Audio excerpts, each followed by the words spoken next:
جب شیطان کو قید کر لیا جاتا ہے تو پھر ہم رمضان کے اندر کیوں گناہ کرتے ہیں؟ ایک مثال سے آپ کو میں اس کا جواب دیتا ہوں۔ بھئی شیطان قید ہے کہ نہیں؟ قید ہے نا رمضان کے اندر، پھر آپ کیوں گناہ کرتے ہو؟ آپ کے ذہن میں ایک سوال آنا چاہیے، یار جب شیطان قید میں ہے پھر میں کیوں گناہ کرتا ہوں، کیوں چغلی کرتا ہوں، کیوں غیبت کرتا ہوں، کیوں گالی دیتا ہوں، کیوں لڑائیاں کرتا ہوں؟ ایک مثال سے میں اس کو آپ کو جواب دیتا ہوں۔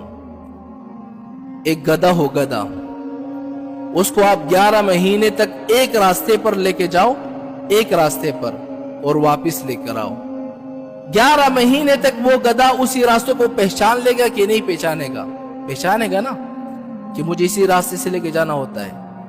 تو شیطان کیا کرتا ہے؟ 11 مہینے تک ہمیں اسی طرح گھماتا ہے۔ کس طرح؟ اسی طرح گھماتا ہے۔ جب 1 مہینہ قید ہو جاتا ہے تو ہمیں تو اپنا راستہ پتا ہوتا ہے، ہمیں تو گالی آتی ہے، چغلی آتی ہے، پھر ہم کر رہے ہوتے ہیں۔ تو بات سمجھ میں آئے کہ نہیں؟ یہ ہماری عادت بن چکی ہے۔